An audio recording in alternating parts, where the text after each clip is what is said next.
Hello everyone, स्वागत है आप सभी का हमारे द्वारा डेली यूपीएससी प्रीलिम्स टारगेट 2022 के लिए प्रैक्टिस रिवीजन के तौर पर एमसीक्यू सीरीज चलाई जा रही है जो आपके लिए हेल्पफुल होगी। तो हमारे साथ जुड़िए, पढ़ाई को कीजिए एंजॉय विथ एनर्जी के साथ। चलिए वीडियो को स्टार्ट करते हैं बिना देर किए। पहला क्वेश्चन है, निम्नलिखित कथनों पर विचार करना है और बताना है कौन से कथन फ्रेंड्स इसमें सही हैं। देखते हैं, ये ऐसे मार्क कर लिया करिएगा क्या पूछा गया क्वेश्चन में पहले ही, तो इससे क्या होता है डिफाइन हो जाता है कि हमारे क्वेश्चन गलत होने की प्रोबेबिलिटी कम हो जाती है। पहला कथन क्या कहता है कि सफाई मित्र सुरक्षा चुनौती अभियान एसएससी विश्व शौचालय दिवस समारोह के हिस्से के रूप में शुरू किया गया एक सप्ताह तक चलने वाला जागरूकता अभियान है। मैंने आप लोगों को बताया था एलिमिनेशन मेथड में कि जब भी एक लंबा कथन होता है, अगर कुछ काम ना करे तो ऐसा वैसे भी स्टेटमेंट सही होती है, या फिर किसी योजना का ऐसा उद्देश्य दिया हो, लक्ष्य दिया हो, तो वो भी क्या होता है, सही होता है। विचार कीजिए आप लोग। दूसरा स्टेटमेंट कहता है यह ग्रामीण विकास मंत्रालय द्वारा शुरू किया गया है। यूपीएससी ऐसा क्वेश्चन जरूर पूछता है कि किस मंत्रालय के अंतर्गत है, तो विचार कीजिए आप लोग क्या होगा इसका राइट आंसर। इसका राइट आंसर हो जाएगा दोस्तों ऑप्शन ए। पहली स्टेटमेंट इसकी सही है और दूसरी स्टेटमेंट गलत है। देखते हैं इसकी एक्सप्लेनेशन क्या कहती है। विश्व शौचालय दिवस कब होता है? 19 नवंबर, याद रख सकते हैं आप लोग। समारोह के भाग में एक सप्ताह का स्वच्छ अमृत दिवस तक चलाने वाले सफाई मित्र सुरक्षा चुनौती जागरूकता अभियान शुरू किया गया है।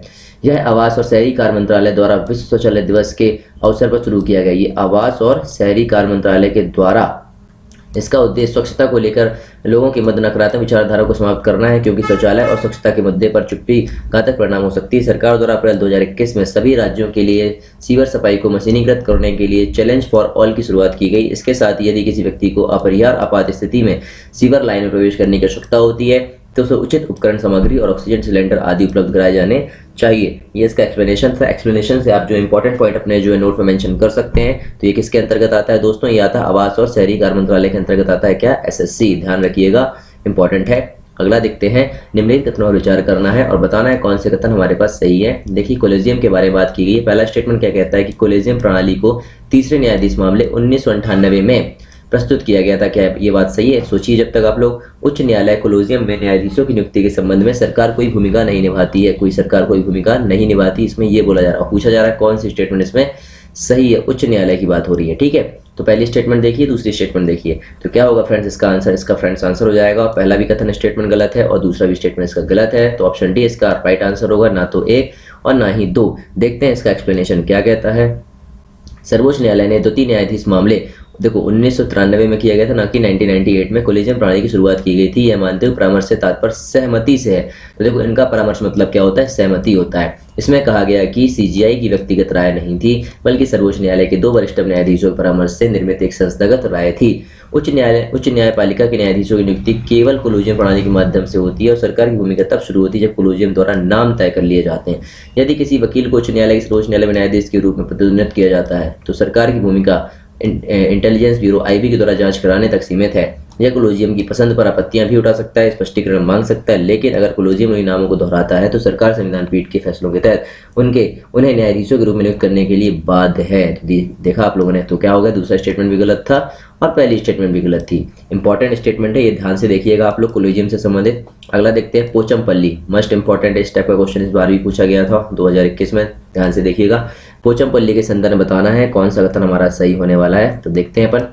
इसे भारत का रेशम शहर कहा जाता है। क्या कहा जाता है? इसको सिल्क सिटी कहा जाता है। क्या ये स्टेटमेंट सही है? सोचिए, जब तक आप लोग इस गांव में साड़ियों की बुनाई की अनूठी शैली इकत को जीआई टैग दिया गया। देखिए, जीआई टैग किसको दिया गया? इकत को, ठीक है। संयुक्त राष्ट्र विश्व पर्यटन संगठन यूएनडब्ल्यूटीओ ने इसे सर्वश्रेष्ठ पर्यटन गांवों में से एक चुना है। तो गांव के रूप में भी इसको चुना गया। कौन सी स्टेटमेंट इसकी सही हो जाएगी दोस्तों? तो ये पहला स्टेटमेंट बिल्कुल सही है। इसको सिल्क सिटी भी कहते हैं और इसको जीआई टैग भी दिया गया इकत को, और ये जो होता है यूएनडब्ल्यूटीओ के द्वारा सर्वोच्च गांव के रूप में भी चुना गया। तो तीनों स्टेटमेंट इसकी क्या है दोस्तों? सही है। देखते हैं इसकी व्याख्या में क्या दिया हुआ है।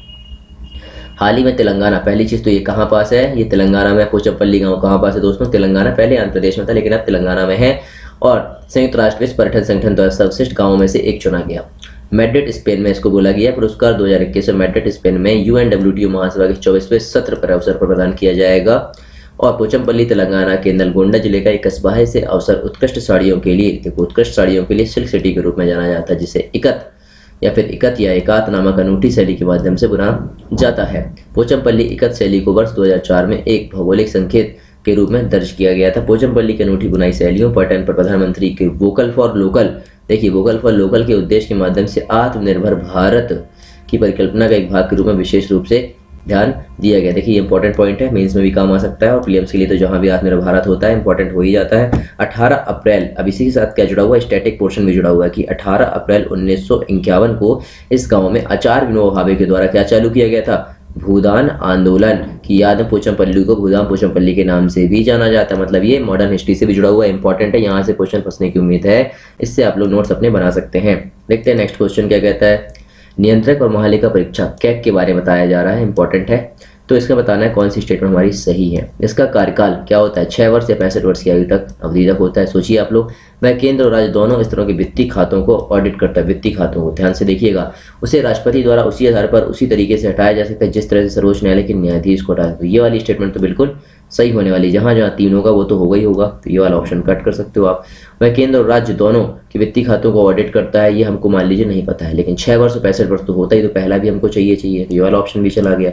1 और 3 बाय डिफॉल्ट हो गए। अब दूसरा देखते, केंद्र और राज्य दोनों स्तरों के वित्तीय खातों को ऑडिट करता है। जी हाँ दोस्तों, ये भी सही है। देखते हैं इसकी व्याख्या क्या दी गई है। नियंत्रक और महालेखा परीक्षक के बारे में, भारतीय लेखा परीक्षा और लेखा विभाग का प्रमुख वर्ष 1753 बनाए गए हैं। ये मतलब 1753 में बनाए गए, ठीक है। ये कब बनाए गए थे, 1753।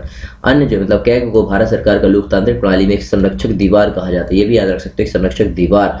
अन्य संस्थाओं में सर्वोच्च न्यायालय, निर्वाचन आयोग, संघ लोक सेवा आयोग शामिल होते हैं। लोक व्यय का संरक्षक होने के साथ साथ केंद्र राज्य दोनों स्तरों में देश के संपूर्ण वित्तीय नियंत्रण ऑडिट करता है। वित्तीय प्रशासन के क्षेत्र में कार्यपालिका अर्थात मंत्रिपरिषद की संसद के प्रति जवाबदेही कैग की लेखा परीक्षा रिपोर्टिंग के माध्यम से सुनिश्चित की जाती है।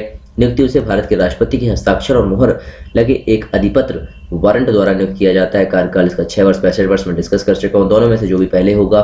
निष्कासन कैग को राष्ट्रपति द्वारा उसी आधार पर हटाया जाएगा जिस प्रकार से क्या होगा, सर्वोच्च न्यायालय के न्यायाधीश द्वारा। वह राष्ट्रपति के प्रसाद पर्यंत अपना पद धारण नहीं करता है, ठीक है। ये भी स्टेटमेंट याद रखना।